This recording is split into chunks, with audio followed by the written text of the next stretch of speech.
Welcome to Live Like an Acrobat. I'm your host, Shenea Stiletto, two-time World Acrobatic Gymnastics Champion, USA Gymnastics Hall of Fame member, and Cirque artist. I'm also an advocate for rain. On each episode of the Live Like an Acrobat podcast, I discuss acro handstanding in terms of training tips, coaching, and I explore circus and acrobatic gymnastics competitive life as I have lived it from past to current, and I theorize on what the future may bring in these fields. On each episode of the Live Like an Acrobat podcast, I will bring you insight through my own experiences, which are rooted in a perspective built on social justice advocacy and how these important issues continue to intersect between the circus arts and acrobatics competitive world at large.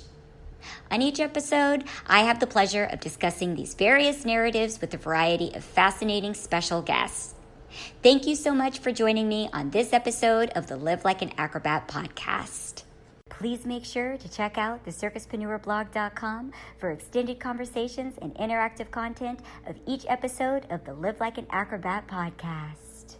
Check out Circo.co, a new circus school online international platform where you can learn hand balancing with me and learn so many other circus disciplines from trained Cirque performers from all over the world. Join the Live Like an Acrobat podcast on Patreon. Become a patron. Enjoy early episode releases of the Live Like an Acrobat podcast and stay tuned for more exclusive content to come in the future as the community grows. Help me, your host, Shenea Stiletto, to keep bringing you the creatively innovative episodes that you've grown to love by signing up at www.patreon.com/Live Like an Acrobat podcast. I hope to see you on Patreon, and thank you so much for your support of the podcast. It's my intention that the Live Like an Acrobat podcast will make a lasting positive impact on the circus arts world, performing arts world, creative entrepreneurship world, and acrobatic gymnastics competitive world at large. Check out my new vlog series, Think Like an Acrobat, which is available exclusively on Circus Talk as a pro series. It's offering pro tips to professionals within the circus arts industry. On episode 5 of Think Like an Acrobat, we are learning how to represent ourselves by an agent of circus, founder of Dolphin Creative Events, Stuart Avery, because there's no typical agent out there anymore. So the more you know, the better you know how to represent yourself. Oftentimes, artists must consider the role of agent to apply exclusively to themselves. A special event shout out to all of my Bipoc listeners is Creating Future Black Spaces with John Paul Zaccarini. It's a 5-part course for future Black leaders in performing arts in North America. Creating Future Black Spaces is a free course of workshops offered in collaboration with Stockholm University of the Arts and Circus Talk by John Paul Zaccarini. The course is open specifically to BIPOC located in North America, and space is limited to 20 participants. Registrants are highly encouraged to sign up only if they plan to attend all 5 sessions in order to respect the limited space. And if you are looking to support a good cause while enjoying the incredible works of some very talented acrobats, Zip Zap Circus is premiering its new acrobatic art film, MOYA, Friday, April 23rd until April 25th. Tickets are on sale now, and the link can be found in the bio of Zip Zap Circus on Instagram. This extraordinary short acrobatic art film is rooted in South African culture seen through the lens of their youth. This is their professional performing wing at its finest, exploring collective acrobatic work, African dance, gumboots, pantsula, and traditional circus disciplines. Proceeds will fund Zip Zap Circus's free youth and outreach programs, positively impacting the lives of 2,000 youth at risk every year and empowering them through circus arts. On this episode of the Live Like an Acrobat podcast, continuing our celebration of Women's History Month, I have the absolute honor of interviewing the Ladybug character from Cirque Du Soleil's touring show OVO, Michelle Matlock.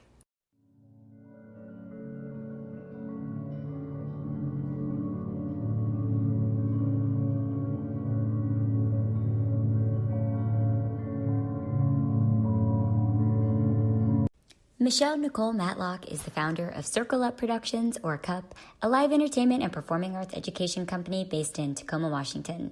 Currently, Michelle is directing the Starfish Project at Seattle's Intiman Theater, curator of Puget Sound Revels, Our Truths, an evening of Bipoc stories, and leading several online Power of Play clown workshops.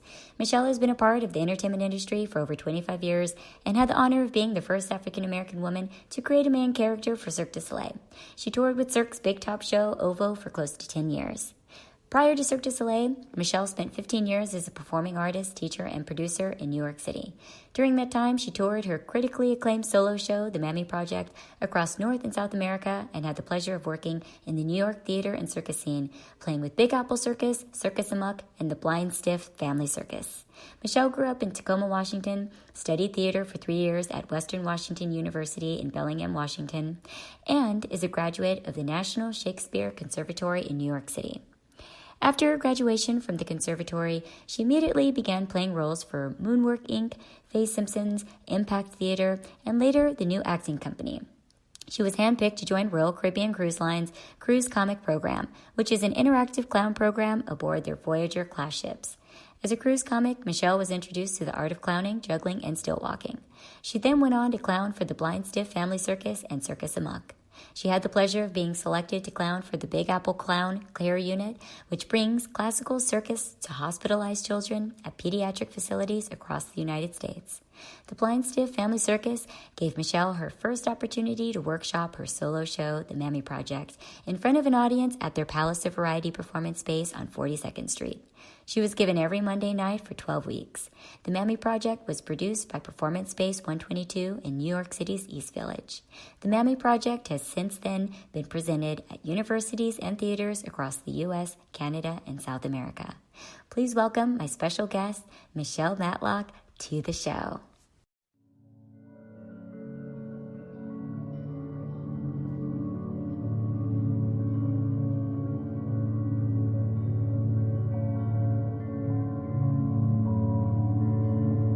My conversation with Michelle Matlock was simply fantastic. Michelle is just wonderful. She has such a beautiful spirit, as you will hear in this episode. I had a fabulous time connecting with Michelle and uncovering more of who she is and how she became who she is and how she came into the amazing experiences that she's had as a performing artist, as an actor, as a clown, and as an African-American woman who has shown up and projected herself into spaces in really fascinating ways and is really holding space for such a tiny demographic of personages that exists within the circus and the Cirque communities, and that is Black clowns, Black female clowns even. It gets even more specific, but I would say just African-American clowns in general, in the circus community at large, but specifically, obviously, to the environment in Cirque, that is so incredibly profound that even in 2021, we are having conversations like this and speaking of individuals that are the only ones, or that we can't say too many names of, that have embodied roles of this type and of this nature within the circus community. I myself, of course, identify so closely with Michelle's experience, as so many of us Bipoc artists do, being the first of our roles and our genres in circus, in Cirque Du Soleil, in various different forms and varieties. And I think that's powerful. It's powerful to celebrate that and to speak to Michelle during Women's History Month. We just came off of Black History Month. And as I speak to Michelle in this episode, we are now going into Sexual Violence Awareness Prevention Month in April. So those are topics that are all so heavily related because women of color we are so vulnerable within the world at large. We are vulnerable within the circus arts and the performing arts communities. And our voices are continuing to get heard more and more, because it's not as if they have not been loud. You will be incredibly inspired by the direction and conviction of Michelle Matlock and of how she's navigated her path and how she has advocated for herself and how she has followed her own path, really followed her own path. And I really hope that it inspires you as a BIPOC artist, as an artist that's not BIPOC, to follow your heart and to show up for yourself and to remind yourself that even though you are the first of your kind in your space or a renegade or the only one, I can only imagine how the inner challenges and workings of what Michelle has gone through in existing as the only Black clown in so many spaces. I have myself as the only Black cam balancer, only Black acrobat, can identify so much. And so there's so much that we share in our lived experiences. And so I think that it takes a special kind of person, a special kind of human being to show up every single day, as Michelle did for nearly 10 years in OVO. And as you will hear, I don't want to say too much about what she said and take away the goodness of her recollections and her experiences and her crazy stories that you'll hear about in this episode, which ended up not being so crazy as much as just profound and very grounded and very straightforward and informative and educational. So you'll learn a lot, you'll grow a lot through Michelle's words and through her reflections, and again through just her lightheartedness and her smiling and laughing her way through her experiences that we know are a lot heavier than she even recounts them as. And as so many of us, when we are recounting our experiences, we have learned to not make them as heavy, and we've learned to process them in so many ways on our own and be strong and be powerful and learn how to take the edge off. And so you will hear Michelle taking the edge off a lot about her experiences, which we all know on the outside looking in or being on the inside ourselves of experiences very similar, that it is not for the faint of heart.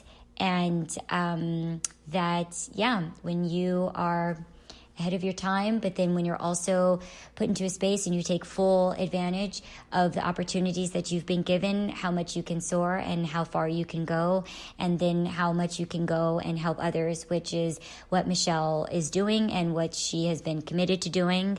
And so I hope that you are inspired by Michelle's words just as much as I was.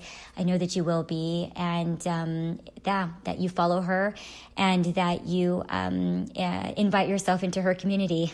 She's very open. She's very happy. She's very smiley and just as animated and as precious as her Ladybug character. So please enjoy my conversation with the beautiful Michelle Matlock.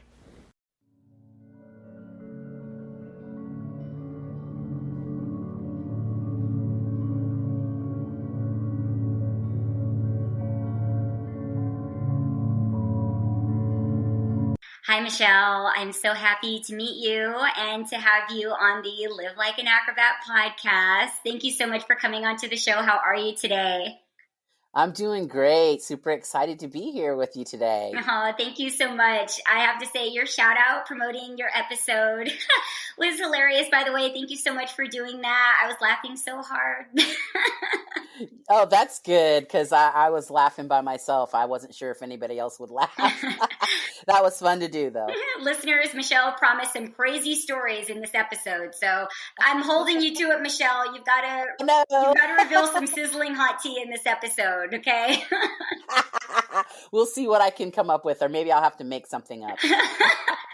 Either way, we're waiting. We're listening. Oh, yeah, do tell. Well, I have to do a shout out to Joel Baker for sliding into my DMs and recommending you for the podcast, Michelle.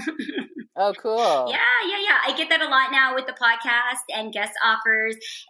Everybody messages me like, you haven't had this person on the show yet. You have to have them, and they're great and they're amazing. They're awesome. Like, yes, I know that person, and yes, I know that other person. I can't do a podcast every day, but thank you.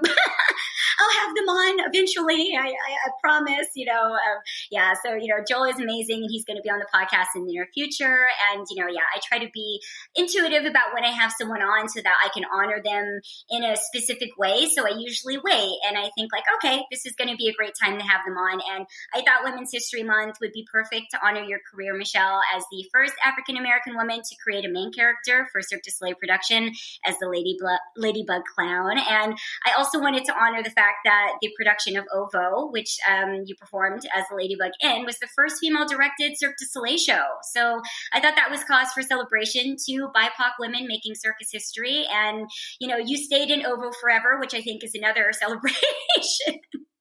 Right. You made history in all sorts of ways. You're one of the lifers, Michelle. That's what I like to call everyone holding records for staying in Cirque shows for like decades. It's like It's like the women in O, which is making its comeback later, in the summer, thankfully in Vegas. But so many of them were in O for like 30 years. Oh my gosh. And I like to joke about that. I auditioned with a few of them like several years ago when I was going to do O, and it's just it's really funny. Every time I think about anyone staying in a show forever, I always think about the porters in O. That's amazing. Yeah, that is incredible. I know. I've heard about some of those acrobats and some clowns even that been on shows for years. I think the Clowns in Mystere were on for years and years. And my close to 10 years with Cirque, it was amazing, and I don't regret any year at all. And just what an amazing experience it was. Wow. Yeah. Well, my own journey in Veracai was, it was very different. Of course, my career with Cirque started before 2008, and I did Veracai years after, but I stepped into a character that was already defined. And your journey was very different with respect to creating the Ladybug character in OVO. And, back to Veracai with respect also to us both being in historic productions, Michelle. Again, this is Women's History Month, so I want to celebrate all things circus women. And, Veracai had the first female composer in Cirque du Soleil history, Violaine Corradi. She did Dre Leon. She did, I think it was Zed. And I was honored to perform with her sister, who was the main singer in the show, Isabel. I think actually, Violaine, she did Zaya. I'm sorry, not Zed. And I've always been in love with since the creation of Veracai with the soundtrack of that show. So I thought that was another, beautiful first, to honor so many historic women, that were really groundbreaking in Cirque du Soleil history. And I also wanted to honor another woman that I always think about when I think about OVO, coming back to you, Michelle. When I think of OVO, I also think of Ghana. I know that you know Ghana.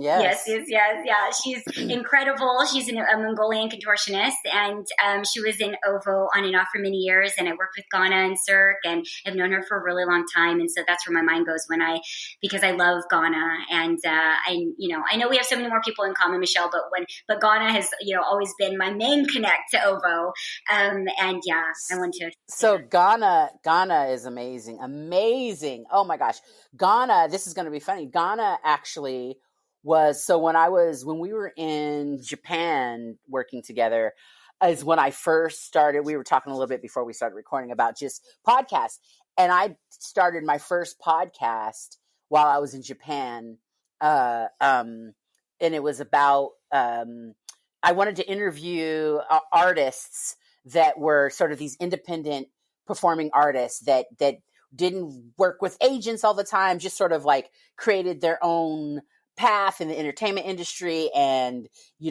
was into like getting multiple streams of income and all these different things. Well, anyway, Ghana was the first artist that I got to record with, and she had so many wonderful stories about having that she bought she invested her money in goats. She invested her money in goats. Is incredible. And she's just telling me how this goat business worked. And I was just like, amazing story. I have to go back and find that recording. But anyway, Ghana is an awesome human being, very talented artist. We were great friends, and I miss her. I miss Ghana, man. I want to connect with her. It's been a while. Well, you've got to connect. You've got to put out her interview about the goats. I mean, yeah, it's out there. I think at that time I didn't know what the heck I was doing, so everything was on SoundCloud, so I have to find that account and see it. I know it's still, but it's so obscure that no one would ever be able to find it. But I did, I think 3 or 4 interviews, one with the Diabloist, Tony, that was on our show, one with Ghana, one with a circus clown, Amy G, and just sort of dug into how they operate as performing artists and sort of creating their own path. And then on top of that, like, how do they like, create multiple streams of income if they're into that, if they had other businesses. I was really trying to speak to the business side of being an artist, which a lot of us resist, or it's really hard. We never learn how to do it. And so anyway, I have to find that. Yeah. And like sort of try to re-release it, because it was super interesting and just funny. Like, I was just remember being so amazed with Ghana and her investment in goats. Like, I had never heard anything like that before. That is hilarious. But I call us all circuspreneurs. Yes, all of us great. living out this, entrepreneurship in circus. And that's how me and Ghana met, because she and I were very similar in that way. We've gone in and out of Cirque for years. And so we would go in and out, and she went in and out of OVO for years, doing short-term contracts. And I really love that. And I was always on kind of like the side of that. And I could have easily gone into a show and been in a show for a very long time too. I think it's just different. Everybody's path is just like totally different. But that's how our connection happened, because we're both based in LA. And so we were both going like, in and out and seeing like where we're going next. But I did not know her goat story, which I think is hilarious. Oh yeah. And I think it's incredibly savvy. Again, I love artists. I love how savvy everyone is. And I love reminding everybody that, like, whatever idea that you think is like, again, like ahead of its time, like you were doing podcasting then. I always tell people I wanted to start a podcast like over 10 years ago. I was going to do it with my former circus duo. We were going to have like a circus talk show. And this was like it was a very long time ago. And it was like before everything was a thing. And, I love listening to people's stories too, and seeing like when they were doing that kind of unique thing, and maybe like you fell off. Like, I didn't end up doing it, right? It like took like all this time for me to eventually like catch my bearings and like, find my voice and establish it. But I've always like geeked out on podcasts, so I love them. But I love that you did that. I would love to eventually hear a clip on that. And I can't wait to have Ghana on the show too, to speak to her, like to her journey in her life, because she has a really fascinating life. It's incredible. Yeah. Like, interviewing her was just like so wonderful and fascinating, and to hear her journey and where she's come from and what she's doing, and what she's been able to do is awesome. And I'm with you on that. I'm like, when I did that was in, I was in Japan in 2013, 14, when I was starting that. And the whole idea was just like all that you're talking about, like, just trying to motivate artists to do what they want to do and to know their value. And so I recently just sort of dug back into that, because I had created a blog along with that. And so now I'm developing a course that is teaching artists how to use entrepreneurial skills to thrive, basically. And so I'm taking some of those principles that I did years ago and bringing them up to date and creating a course. And it's just like you said, like, you can have an idea, and I think everything happens in the right timing. But I really motivate artists to just start, because it's like you're gonna mess up. It's not gonna be perfect, and the only way to get to like a good product is to start and do it. Start and mess up. Hurry up and mess up. That's what I keep telling folks. Just hurry up and mess up. And in the clown world, messing up is, where the gold is found. Like, failure, like, we have to lean into failure big time, because on the other side of failure is is the success, is where we find the funny, where a whole room is like bent over laughing. It's after a huge failure happens. So I'm totally with you. You can, get that idea, get it going. Don't sit on it, too long. Just start. Well, when is your course happening? I would love to hear more about that. Like, how can people get involved, and what's the crux of it, and when is it going to be, and how can we discover more about it? Yeah, so I am developing the course right now, and I'm doing a series of interviews with performing artists and creatives in general. And just to get an idea of some of the things that I want to have in the course that will meet people's needs. So right now on my social medias, I have a bunch of call outs just to connect with folks that are willing to talk to me, to tell me sort of what's going on. And right now I've interviewed probably about 4 or 5 artists already, and I already see where we all have problems, right? I think the biggest thing that every single artist has a time management problem, right? And so, what do you mean? Yeah, exactly. We only have all day before we have to go into work. What do you mean, Michelle? We have no time to do anything. We only have all day, and then we have to go to work at 7:00 at night, and then we get off at 9. What do you mean? Exactly. And I found out during this pandemic, that it's not, it's my part of my type to be a procrastinator, because at the beginning of the pandemic, I had nothing and I still couldn't get anything done. So it has nothing to do with how much I have to do or not. I'm just a procrastinator. I have to fight that vigorously. But yeah, so my social media is Michelle in Matlock on Facebook. And for this Thriving Pack, that's Thriving PAC on Instagram, it's at Thriving Pack, and that's sort of Thriving Performing Artists and Creatives, Thriving Pack. But I have a bunch of posts that I'm releasing that's just sort of introducing this idea of developing this workshop / course for performing artists and creatives to bring up our level of skill and use of entrepreneurial skills to be thriving. I always talk about this strategy that I started to develop years ago when I was sick and tired of being broke all the time, right? And sick and tired of doing things other than what I was passionate about. And I just sort of, used this strategy and got real focused. And once I sort of changed my mindset that as a performing artist, I don't have to live in poverty, because that's kind of what they teach us as artists. Mm-hmm. Is if you're choosing to be an artist, you're going to be a starving artist, and that's just how it is. You're giving up, your abundance to be creative, which is ridiculous, right? So as soon as I changed that mindset, that's when things just changed for me. And I was able to thrive as an artist and make a really good living. And that's how I made it through this pandemic, is just doing the things that I always did. I've almost worked more in 2020 than I did in 2019. Same. And so, yeah. And so yeah, check out the social medias. I'm just dripping some info and some ideas and letting people know what I'm working on, and also doing interviews with some artists that are willing to spend 20 minutes talking about where their blockages are, where their successes are.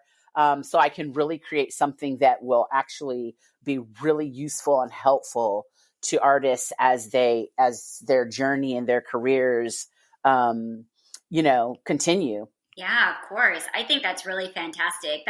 That's fabulous. I love that, Michelle. I've also trying to do that with my efforts with my Think Like an Acrobat series, which is the offshoot of my Live Like an Acrobat podcast, and cool. and creating and adapting tools and being business minded, because like you're saying, this is a business, and once you get to that, the sooner you get to that, the better you're going to have a career. And I mean, did you get to that before you got into Cirque, or did that develop while you were in Cirque in a long-term contract? Because, I always tell artists too, it depends also too in the flow of your work. It's a different kind of animal staying in a production of that size and maintaining that role, and then making sure that you have something to show for it, years afterwards once you leave it. And then it's also a different animal of going in and around, kind of like me and Ghana did, doing freelance work and going in and out of contracts every 6 months or once a year or every few months, or just doing, corporate events. I mean, all of those are very interesting and different mediums, and you really need to understand that there is an arithmetic to them. I meet artists that think that people are just getting lucky, and I always remind them, no, it's not. Some things are luck. I think it's a combination of different things. But, sometimes when you reveal certain information to them, they're like, oh, well, that makes total sense. Like that situation looks completely different. It's like peeling back the curtain, for people, and so I think it's so beneficial. I don't think that we do it enough. And I think that this time is so precious because people are doing it so much, and being even more transparent about this business and not letting people go into these environments blind. I definitely don't want anybody to do that. I always tell them, I don't want you to make any of the mistakes that I made. I want you to have a better future and a better career than I had, even though I flourished and, I've had a very good career, just like you've had an incredible career as well, Michelle. But, we all have failed and learned things along the way. No one's had a perfect career. I always remind artists too, even the artists that you see have had incredible careers. It's like the stories that I could tell you, or the mistakes or things that happened to them where, things didn't go great for them business wise. It's like, it would humble you, and it would make you understand like, oh, okay, like they're human just like me. They've made those mistakes, or there's things that I need to I need to protect myself from. I need to shield myself from in this business, because it's a business and not everybody has your best interest in heart, even though it's an artistic space. And I think that once you understand that too, you'll thrive a lot better here, and you'll have a career that I think can take care of you for a long time. Like you said, instead of it just being like an experience that you can share, but you don't have anything to show for at the end of the day. Yeah, exactly. All that. Yes. Girl, you can talk a mile a minute. I am like, this is so good. You pack so much information into like 30 seconds of talking. I told you, Michelle, I'm getting better. I'm practicing with the podcast. I'm trying to get better. Yeah, to get back to my guests. Thank you so much. I also, you have that workshop coming up. You also have your Power of Play workshop that is a Bipoc exclusive. And by Bipoc listeners, I mean Black, Indigenous, and people of color. And could you please speak to that, Michelle? Like, what inspired your workshop? It's been running since last year, and it's got several dates coming up soon. And you've got amazing feedback from the workshop with performers saying it's truly one of the best classes they've ever taken. So please take us inside the workings of your upcoming workshop. Yes. Well, I want to do that, but I do want to back up to what you were talking about for a second, just about, this mindset, and also, being inside of Cirque du Soleil. So my mindset kind of changed before Cirque du Soleil happened. My mindset about scarcity and what was possible. And I believe that mindset actually attracted Cirque du Soleil, that experience to me. Mm-hmm. And so, and I was reading a lot of material. I had no financial education. So I was like trying to financially educate myself. So by the time I got to Cirque du Soleil, I was ready. Like if they got me at a time where I was like, I wasn't, like young, just like wanting to spend all my money. I wanted to utilize that consistent pay to set me up for the next phase of my life. And I went in knowing that I was very strong in my mind. So I was all about like multiple streams of income, buying property, creating businesses. And that's where my money went. And it set me up for what I'm doing right now. It set me up so that after and I didn't know that I was going to be there for 10 years, but it set me up for because I knew like if I left when I left Cirque du Soleil, I would have to reinvent myself again. And we're all, as artists, we're constantly reinventing ourselves. So I just wanted to speak to that. And I talked a lot about that in my, with my cast and with some of the young artists. It's like, what are you going to do after Cirque? Like, where are you investing your money? Where, do it now, passive income, all these things. Set yourself up for when you're going to transition out of Cirque du Soleil, because it's going to take time. You're not going to, like for some of us anyway, it will take some time. Some people will just bounce around and continue to do whatever. But eventually, there's a transition from being, an acrobat or, whatever. So prepare for that. So yes, I just wanted to get that in a little bit. So yes, my Power of Play workshop. I developed this workshop. I was brought to New York to do it for La Mama and Trinity College up in Connecticut, teaching some of the college students there. And I really wanted to create something that was just about like letting go, getting out of your mind and into your body, stage presence, and embracing the failure, and just having fun. So yes, have been doing it quite often last year and this year. I have one coming up on the April 1st, and you could go to circleup.fun to find out mostly everything that I'm doing, circleup.fun. I also, through clowngym.com, I'm doing a BIPOC exclusive Power of Play workshop. And we have 2 or 3 more months of that. We're going to try to do a all BIPOC clown show in June, the day before Juneteenth. So anybody is welcome to come join in the Black Joy. And we're going to create something ridiculous, and you're welcome to just like sit in, watch, participate. Really, really fun stuff. I'm having a ball doing all these workshops, and just, and I have the same idea as you. It's just like, I want to be able to, give back to young artists and let just pour into young artists so they don't make the same mistakes as I did. Even the old ones. Even the old ones. Anyone that's willing, even anyone that's willing and open. You're right. You're totally right. I remind everybody, sometimes they're always like, well, the other generation's coming up. I'm like, well, hey, the current ones are still breathing, y'all. Like, everyone's out. No, that's so true. That's so true. I always have this reaction when people try to relegate what I do to kids. They're like, oh, your circus? Oh, my children. And I was like, you're an example for your children. Like, yeah, I'm not all about, like, I love working with kids. It's great. And I've done it a lot. But I love working with adults to bring them back to that childlike wonderment, right? And I always say to them, you're the one that needs the class. Your kids already know how to play.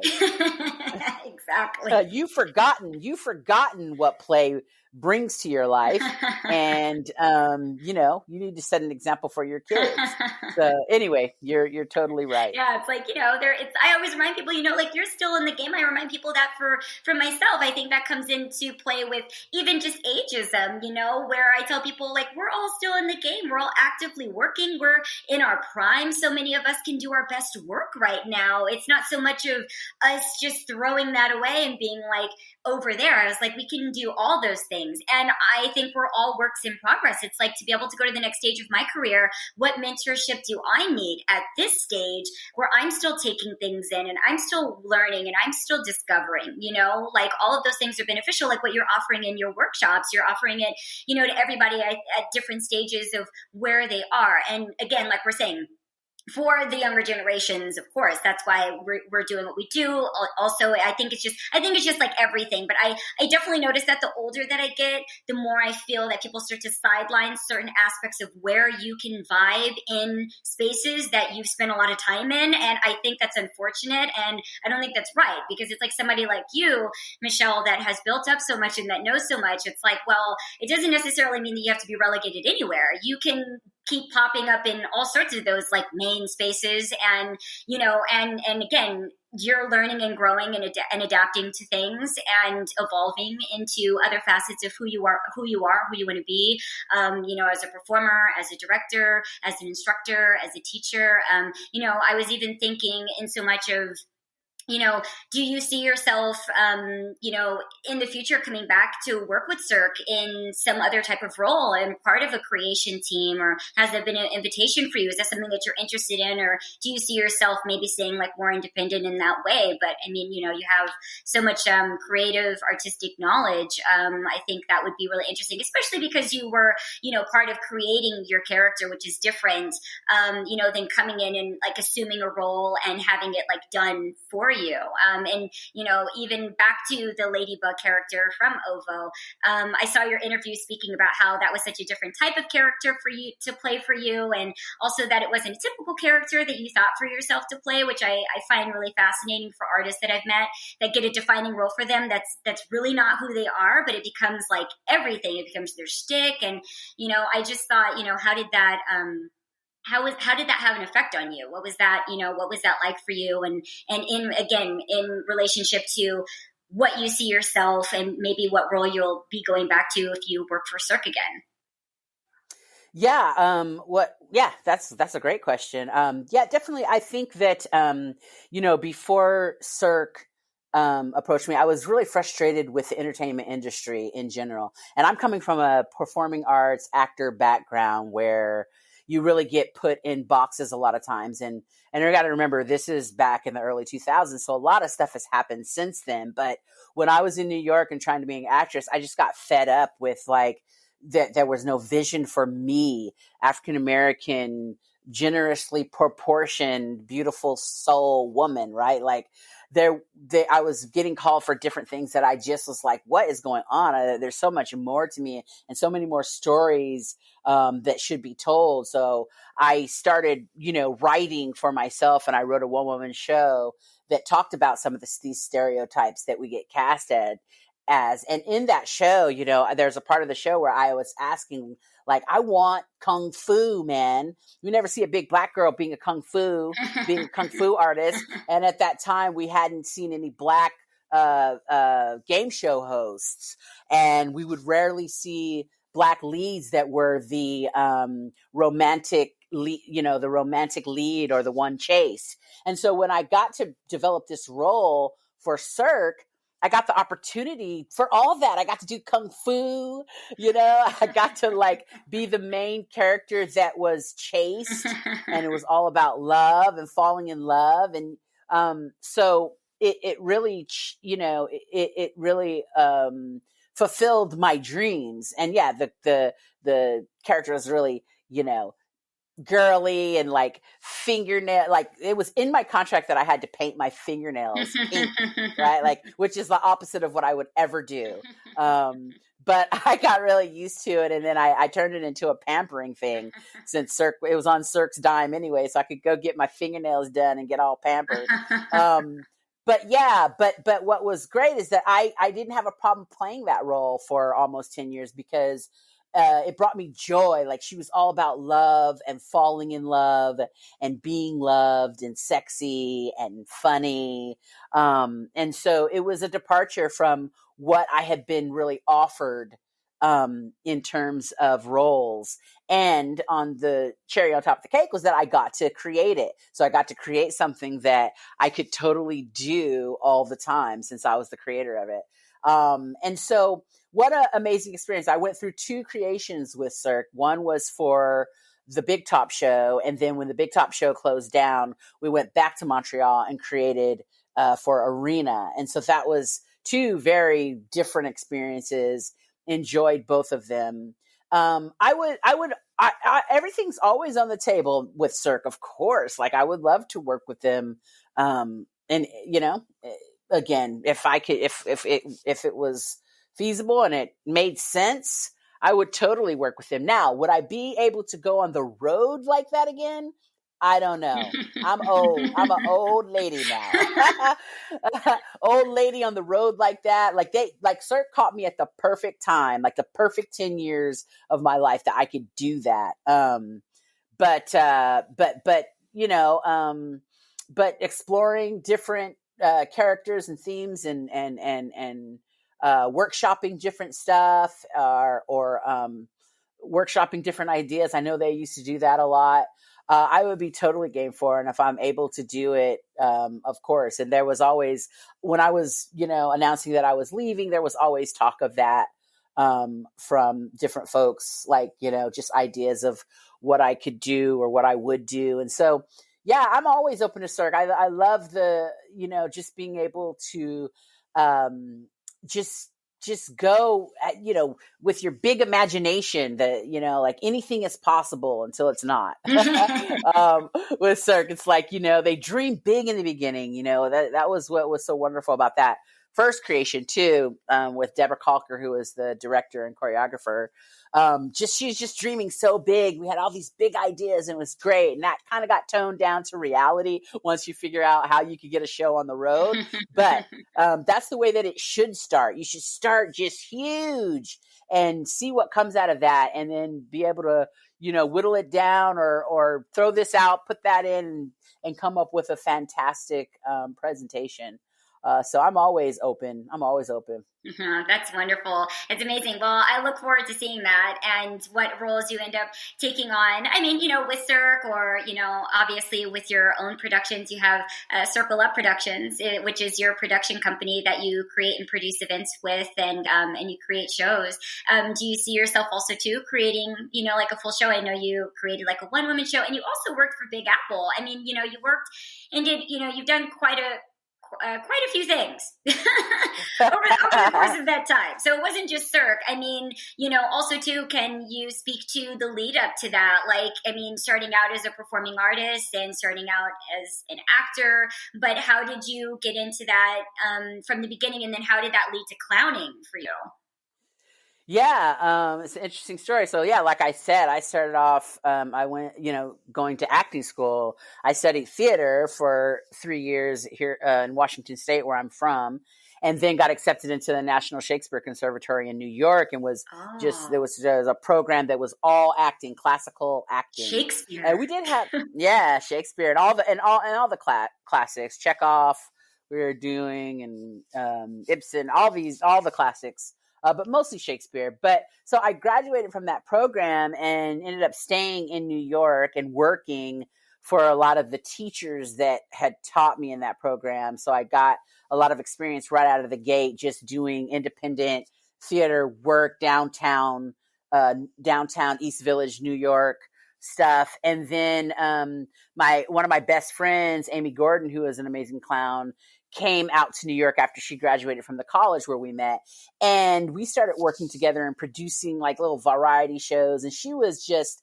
adamant that we were clowns.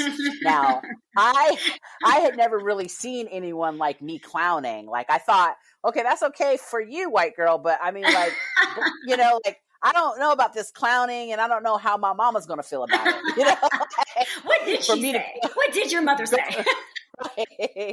Right. Well, I mean, I think she was surprised, but the thing about it is that once I sort of gave into it, me and Amy were producing shows, and we decided that we would produce a show and write a show together, a silent show. This is Amy, because I was just like, okay, Amy, like, I'm going along with you because you're smart and I do trust you, but I don't know about this. Anyway, we were making up this show about the two of us in this tiny apartment, and it was all silent. It was all about our, like, being in this tiny apartment, and we couldn't afford rehearsal space, so we were in Washington Square Park in New York, and we were like, oh no, just like doing all this physical comedy and teaching ourselves how to juggle and doing all these crazy things for this show that we wanted to do.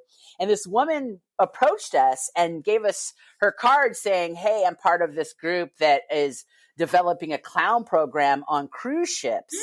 And Royal Caribbean Cruise Lines hired all of these ex-Ringling clowns to develop this program on these huge ships. At the time, they were the largest ships in the world. And she said, we have a lot of men and we're looking for more women. And she was like, I see you guys over here. Like, I'm not sure what you're doing, but it's hilarious. What would you be interested in being in this program? And coming down, we'll fly you down to Miami and we'll train you. And then, you'll be doing this program on this clowning program on cruise ships. And me and Amy, were like, oh, well, we're producing our own show. I don't know if we have time for that. But as me and Amy were back in our tiny apartment, we were like, wait a second. Did she say they're going to fly us down to Miami? Did she say we would be touring the Caribbean? Wait a second. Where'd you put that card? So you turned that down? Yeah, exactly. So we ended up calling her and getting accepted. So that was my first introduction to clown. I was trained by ex-Ringling clowns on stilt walking and juggling and clown gags, and we opened for the big name acts on cruise ships. And we spent about 9 months on cruise ships training with these clowns and learning all this like classic ringling clown stuffs, So we had that. They made us learn how to pass clubs and juggle rings, juggle balls, walk on stilts. And we were doing all that in all of the material that we were delivering for the passengers. And so after about 9 months, we came back to New York, and I realized like I couldn't go back to a day job. Like I just spent 9 months like making a living as a performer, as a clown. So me and Amy started we started doing birthday parties and auditioning for different things that we saw. So we heard about Big Apple Clown Care Unit, which was the hospital clowning. We both auditioned for that and got into that. I auditioned for Circus Amok, which is the outdoor political queer circus in New York, run by Jennifer Miller. And Amy auditioned for Bindlestiff Family Circus, which is Keith and Stephanie Bindlestiff. And she got into that. But then, so that was my New York, like downtown. I mean, Big Apple wasn't downtown, but Circus Amok and Bindlestiff were downtown, and just like making up these crazy shows and using circus skills to like change the world, like using circus skills to make acts about immigration and like about education and police brutality, and the Bindlestiffs were like doing like, these Lower East Side shows that were awesome. And so once we got into that, I got into that community.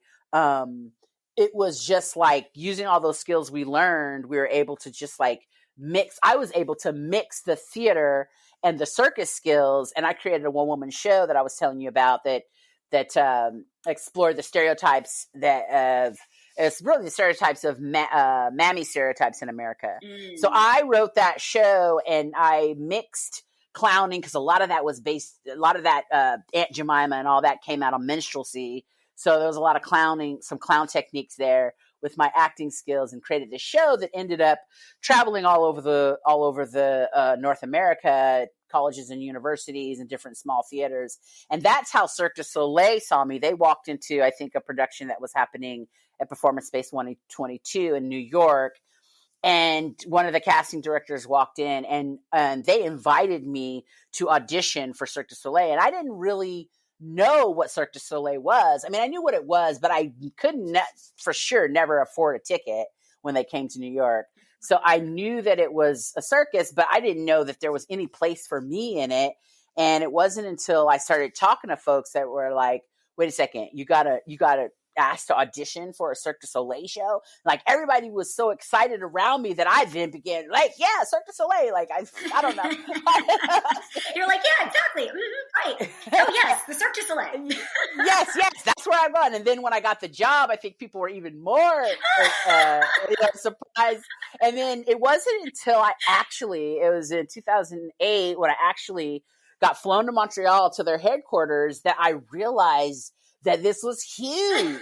Like, it didn't dawn on me until that moment. Like, I was just like, oh, this is freaking huge. Like, I'll never forget standing in front of the headquarters with that big old clown boot that's in front of the building, going like, holy crap. I mean, this is something. And then just the headquarters with all of the hustle and bustle of the costumes and the props and this big machine happening towards live entertainment and the acrobats and the dancers and the technicians. Like, it completely blew my mind. So it totally took me to another level. And that's my story. Did I cover it? I'm like, I think you can say more. I just wanted to speak to a couple things because, like, first, shout out to Royal Caribbean, because I worked for Royal Caribbean for quite a bit, and I love that we both worked for Royal Caribbean. That's amazing. I had a fabulous time working on Royal Caribbean. I would hop on, hop off as a guest entertainer, and that was fab.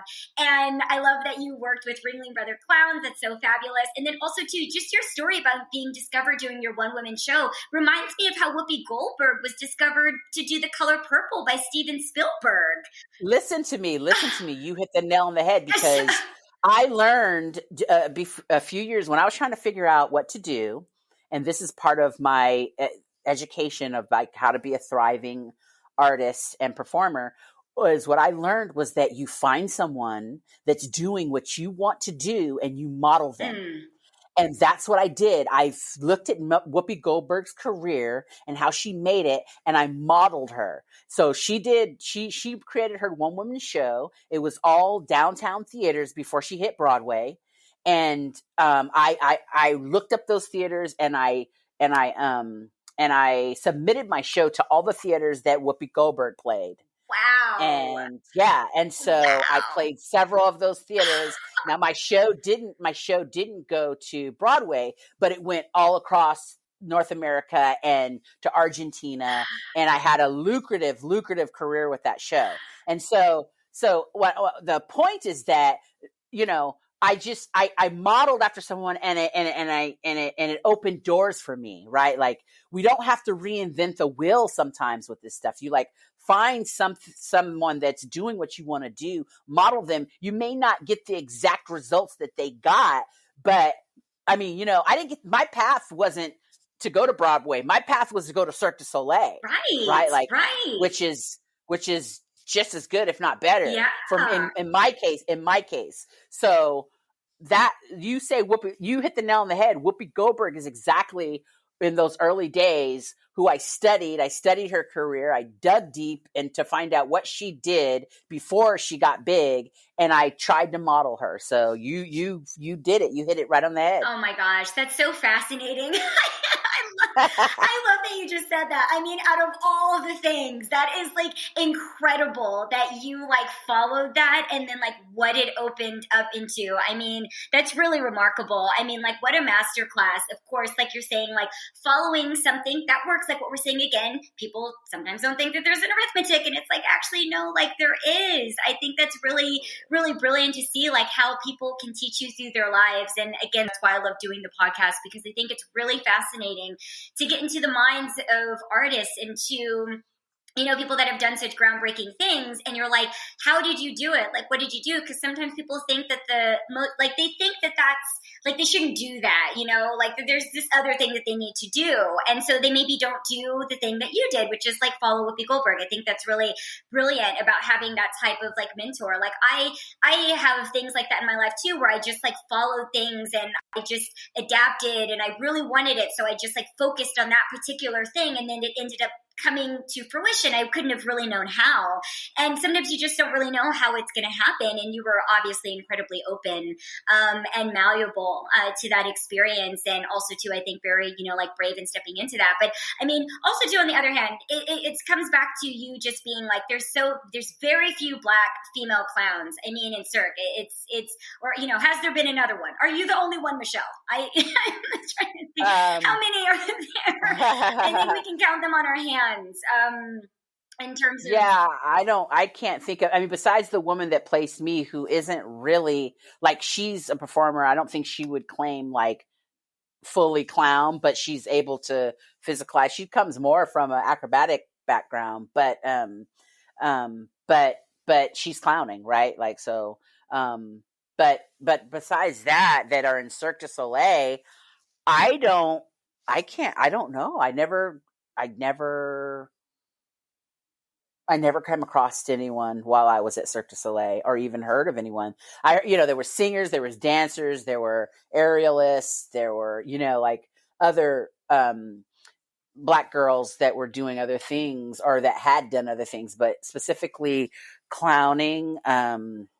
I can't, maybe, and I might be, you know, just because I can't remember doesn't mean that it, you know. Yeah, well, you know, I think we know a lot of circus history, but I mean, for me, I also too, I always am very tentative as well. I'll say, okay, maybe there's like one other one out there, but it's specifically for Black clowning. I mean, in Cirque, of course, like in Ringling, but I mean, it's very few. And I mean, in terms of just like all over the world, I mean, it's very few. So I mean, just like in terms of carving out a niche for yourself and following that path and following that calling, initially, you know, creating your show. I mean, that's really brilliant how like it led to that. And it was also too, again, not something that you're really like shooting for or looking for, but it's something that definitely like you brought to yourself, which I think is really amazing to remember, of like how magnetic we are with our purpose when you're just doing what you want to do, because you created a show that was, I was saying this in the last episode, like for us, by us, you know, you really did like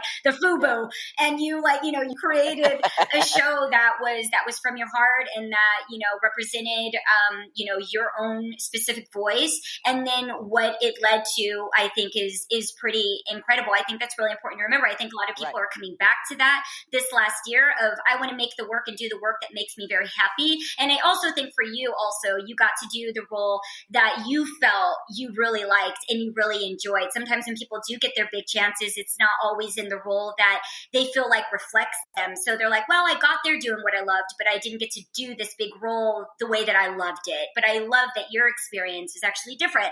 You felt like a positive connection to that role and expanded into it and loved it. I also want. Well, I just want to add to that it did, you know, like there's some things with Cirque and how Cirque deals with clowns. Like I had to fight for that. Like I had to fight for some things, right? Like you know, like, and that's just having the forethought that like, hey, listen, I'm going to be playing this. So I don't know what decision you're making, but I've got to go with this route. So, you know, like I had to stand up for the character and stand up for the way that I wanted to play her a little bit. And sometimes we have to do that, right? Like sometimes we have to do that. So, well, I didn't want to put words in your mouth, but I thought that was probably the case. But I didn't want to tell your story for you. I wanted that to come to you if you wanted to say that. I respectfully am very diplomatic, as you can see on the podcast. I'm very diplomatic with my nuances. I pretty much usually know that there was some kind of inner struggle or some kind of fight within that, especially with what you were kind of still up against, because we know we're up against a lot in these different spaces or whatever. So yes, I imagine. And sticking it through, like the first creation for the big top, what, you know, wasn't the dream creation. Like I did, you know, I'll be honest. And that happens in Cirque. Like you got to roll with some of the things, but I stayed long enough to get the opportunity to do the second creation and negotiate how that was going to play out. And that at that point they needed me, right? Like they didn't want to try to find someone new. They were like, you know, so at that time I got to negotiate really well. Like, look, this is how this has to go down in order for me to do this. So the second creation for me in terms of in the creating room was everything I could ever dream of. I wish that I could have had that creation for the big top, because I enjoyed being in the big top more than I did in arenas. But the material that came out of the creation into the arena, I was very, very proud of. Yeah. That's good to know. That's good to know that you got a different incarnation to be able to, you know, reestablish yourself and to fight for different things and to have a different experience. I mean, not everybody has that. I know other artists too that had that experience where they went from big top and, you know, that a lot changed as well. But I'm glad that you had that. It was like a second life of your character. And again, because you were there for so long and you were so established and you were able to use that to your benefit when that shift happened and when that shift came. But it's very enlightening also too to see what you said for yourself and what those conversations kind of looked like. And, you know, again, I try to remind everyone too that all these experiences are not perfect. They're not perfect. And they take negotiating and they take saying things for yourself. And sometimes it works and sometimes it doesn't. One of my previous guests, she was just on, she has a podcast as well, Shenea McKenna, artist athlete, and she was interviewing John Gilkey, and he was speaking about his experiences on EDs. And, you know, that didn't go well for him, doing his clowning and doing that character and that creation. And there wasn't a lot of cohesiveness for him during that specific situation. And it just didn't work out. I mean, you know, John Gilkey is so brilliant and so amazing, but it just did not work out. And we just, you know, kept laughing. We're like, if it doesn't work out for John Gilkey, who can it work out for? Oh yeah, I remember having a conversation with him, and that should have been a brilliant show, because it wasn't only John Gilkey, but Eric Davis was on that show too. But I remember having a little conversation in the lobby after seeing that show with John Gilkey, and I was like, oh man, this is not good, and that's so crazy because he's created such a couple of very iconic characters for Cirque. And so and the same way with like same thing with Eric Davis, like this brilliant performer and clown, and just didn't work out for that show, for that vision. So sometimes it doesn't, sometimes it doesn't go your way. And there's so many, with a Cirque creation, there's so many people in the room, like, thousands, everybody. Yeah. Thousands. And so it's notoriously difficult for clowns who are creating, or even clowns that are stepping into roles. I mean, it's just like and the thing that we used to joke about with Cirque is like, Cirque has, a huge talent to get the like best in the world, like we used to tease our drummer, who was a brilliant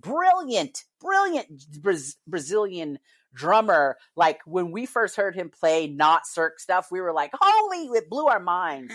But they have this brilliant artist, percussionist, and then they just have them hitting a triangle.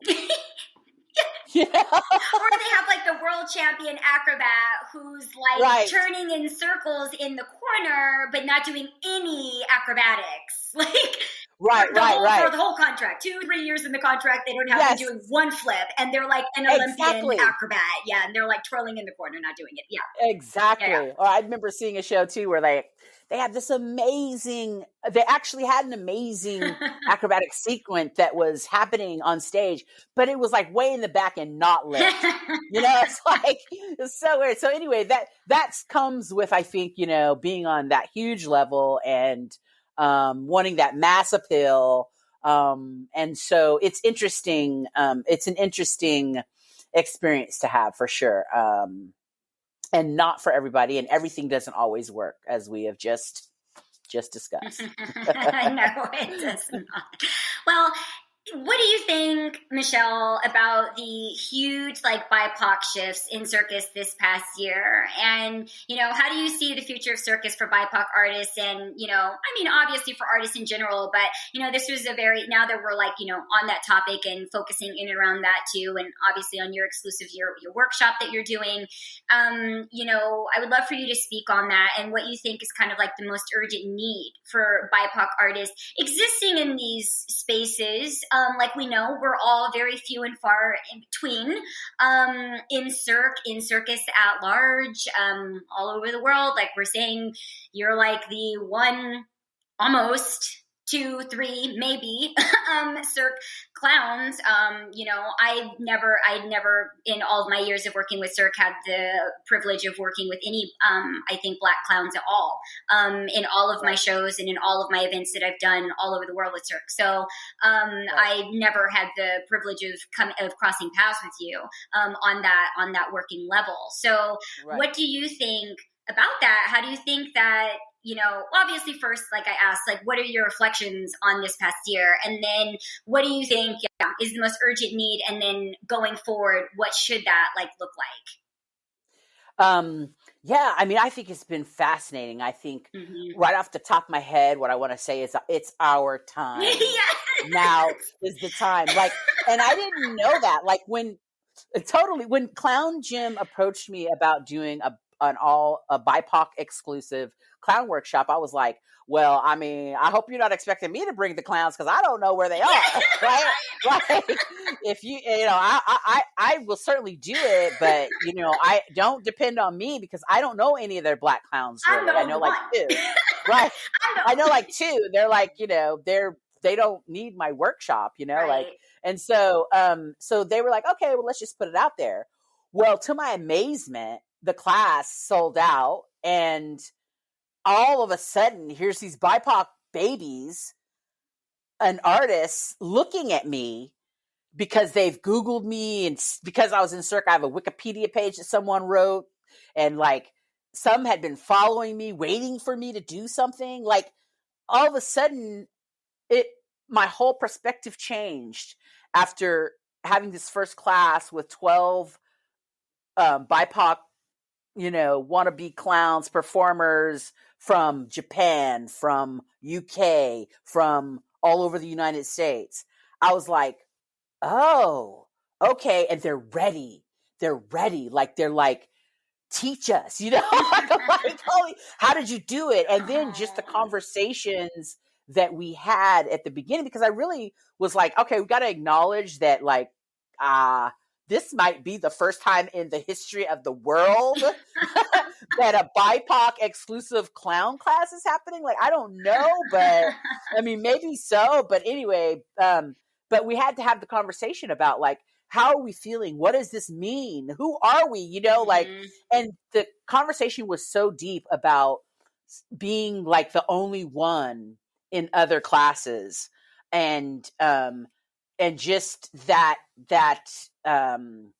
sensibility that, you know, as a Black performer, when you're the only one in a class or in a project, how, you know, you kind of hold back for certain different reasons that are steeped in our history, right? Like, just, you know, like, why are they really laughing at me? Like, what is this? What's going on? You know, like, you know, it's just this thing. So I think that having these BIPOC exclusive spaces is important, in terms of growth, in terms of letting go and learning what clowning really is, and getting past sort of our, for at least for African Americans in this country, the history behind, and the negativity behind clowning a little bit, which is, and I can't exactly explain this. We've had conversations about it, but it's connected to minstrelsy in this country. There's this shame, and there's this, like, this history, this very complex history about how African American performers have been used in this country, how they've been abused, and what has happened historically in this country, right? Like, so there's some weeding through that and peeling back the layers through that once we do that, then we'll be able to, like, fully embrace clowning and just, like, crush it, right? Like, and so that's kind of what we're doing in the BIPOC workshops that I'm offering. It's just peeling back all that shit so that we can get to, like, playing and creating and finding that child wonderment again, finding those funny moments that are exclusive to us too because of our experience. I mean, think about it. Black people are the funniest people on earth. I know. Right?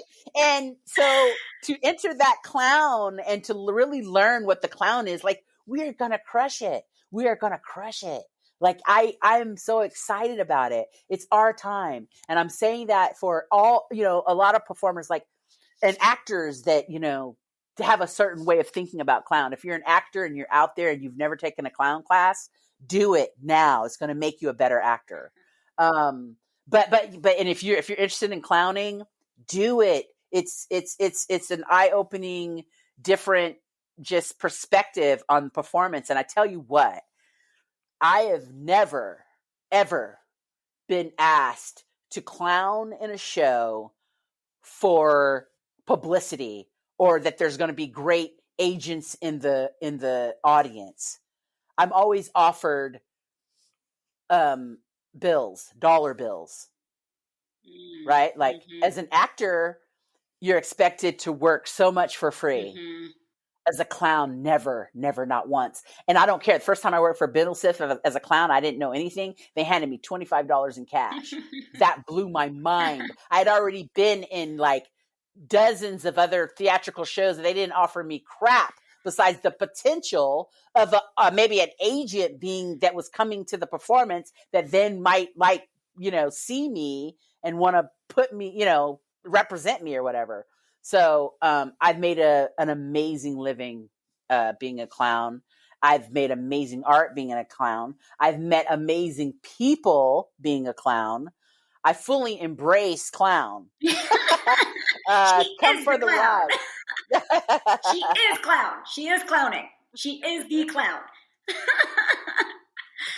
Oh, that's so beautiful. It's so amazing and so inspiring, Michelle. Like, it's so epic. And because we are African American women, and this is Women's History Month, celebrating women, and also coming up, we also have I think it's Sexual Violence Month, protecting women in and around that. I think it's for everybody actually though. So that's for next month. But obviously there's like a centering in around women and girls. But I wanted to ask you too to speak on that in terms of where do you see women in circus and your perspective on being a woman in circus? Oh, obviously a woman of color, Black woman, but. Yeah, the celebration and what that kind of inspires in you of seeing women in circus. I've been saying on the podcast recently, you know, women do so much in circus and lead so much of circus, yet we're still many times not the first name off of somebody's tongue. Like we're not always the ones in still the bigger roles or with the biggest acts. And, you know, everybody is constantly saying, you know, women are at the bedrock of circus studios and pushing this environment forward and getting it out there and whose people's students are and how they engage. And so, you know, I find that fascinating. And I think this has been, again, another year of waking us up to all sorts of things within circus that are evolving and changing and what we need to see more of. Reflect on Amaluna, how, you know, that was a show that was meant to be an all-female cast that didn't become an all-female circus show. They came to me and my partner after they switched it. They asked us to be in the show. We were like, well, I thought this was supposed to be an all-female show. But okay. Right. But they switched that and, you know, but it's obviously centered around the story of women and the goddess and the power of who women are. But, you know, we're so multifaceted, so multidimensional. And again, we all want to continue to see us all flourish in a lot of different roles and assume a lot of different spaces and places. So can you speak also too and how, you know, radically it feels moving through circus as women or not radical? I mean, however it has felt to you, I don't know. I don't speak for you, but listening to you. Yeah, you know, for the most part, and well, especially in the clown world, you know, it's basically a white man's world, right? The circus world. Anyway, there's just like all white dudes that are running this thing, and that's got to change, right? Yeah. Like, I know so many freaking amazing female funny clowns that, and I think this is our time too. This is our time. Like I just did a 6-week workshop with Shannon Calcutt, who was the main. So she was the first woman to do her own clown act for Zumanity. She did it she played that role for 15 years. And I just did her 6-week F-bomb clown, all female clown workshop. And I'm telling you, it was phenomenal. And that's at the Celebration Barn. I'm going to plug her because it's just like, she's amazing. If you go to Celebration Barn and find Shannon Calcutt, her workshop is awesome. It's all female. And anyway, the women that were in that class, like it was so phenomenal and funny. And just to be in that space with all women, just to feel the power and the funny. And I think what's going to come out of this pandemic is you're going to see a lot of really funny women banding together or on their own, whatever, developing some circuses and shows that are going to come out of this and just, you know, blooming, really. And it's inevitable. It's inevitable. I think women in general, I mean, like, I think it's our time, you know, like I think we just see women blooming everywhere. I mean, we have a woman vice president now. Look at all these women mayors across our country. All, you know, so we're going to be changing policy. We're going to be inventing new stuff, and we're going to be making the world laugh their asses off in new shows and new creations and innovations as we come up out of this global pandemic. I'm very hopeful about where women are going and who's been paving that way already. It's super powerful, and I think it's happening. It's gotta happen. That's so beautiful. Do you know Lisa Lapine? Lise Lapine. No, I don't. Yeah, Lise No, I Lapine. don't Yeah, know. she's I worked with her a lot in special events with Cirque, and she is a hilariously splendid performer woman. Oh, awesome. Yeah, I didn't want to interrupt your flow because it was so epically beautiful, but Lise jumped into my mind, and again with the radically beautiful, zany, hilarious women that I've come across too in my career path. Lise Lapine is definitely one that sticks out. But thank you so much for paving the way, Michelle, and for trailblazing your path and the path of others. I wanted to ask you if there is anything you wanted to add to our fun conversation that we didn't touch on. Anything crazy? No, I mean, I think we got some crazy stuff in there.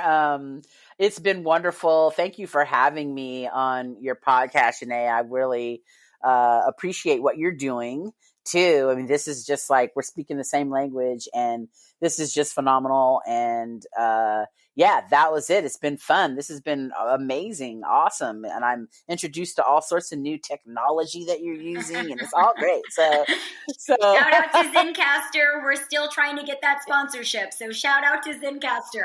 I'm making my episode plug right there. Exactly. Yes.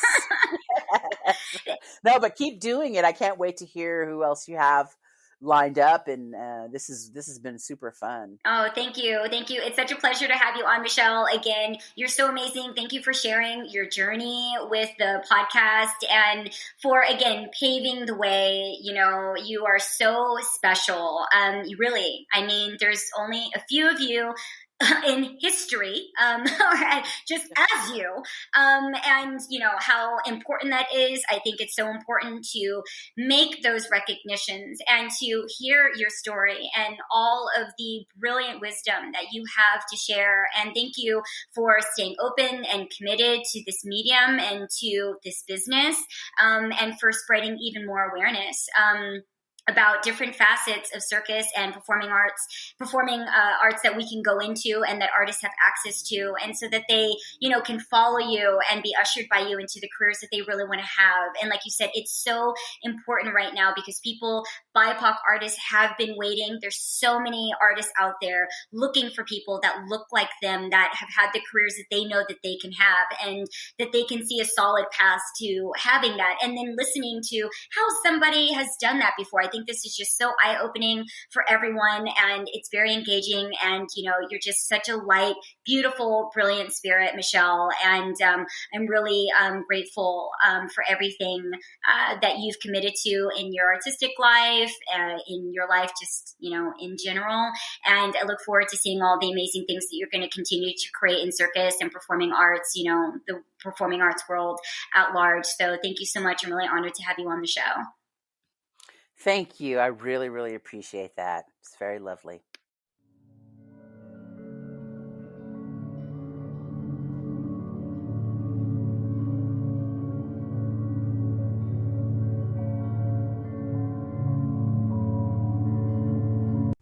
Thank you for joining me for this episode of the Live Like an Acrobat podcast, where I interviewed the Michelle Matlock. She is just a fascinating human being and hilarious, of course, but incredibly grounded in her perspective in the entertainment industry and in the performing arts. Let this be a message and a continued call to protect our circus women, to celebrate our circus women in circus history, to continue to make history as circus women. If you identify as a woman, I include in everything I always say all women, in all ways that you identify as a woman. We need to do better for our circus women. We need to lift them up more. We need to elevate our circus women more. We need to elevate our BIPOC circus women more. But most of all, we need to celebrate the immense contributions of circus women all over the world at all times and in big ways. And through real change and through what I continue to say, legislation, policies, and circus activism. My heart and dedication of this episode goes out to the AAPI, or the Asian American Pacific Islanders, that have had a very difficult and challenging week. On March 27th, we march, we stand with you, and we rise.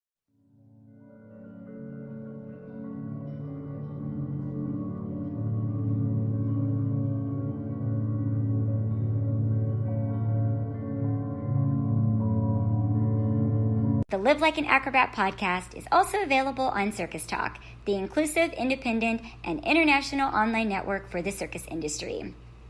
Circus Talk's mission is to create a level playing field for this industry and democratize access to information. Please consider subscribing to the Live Like an Acrobat podcast and to the CircusPreneurblog.com, where you will find extended conversations and interactive content of each episode of the Live Like an Acrobat podcast. I'm your host, Shenea Stiletto, and until next time, please stay safe and stay healthy.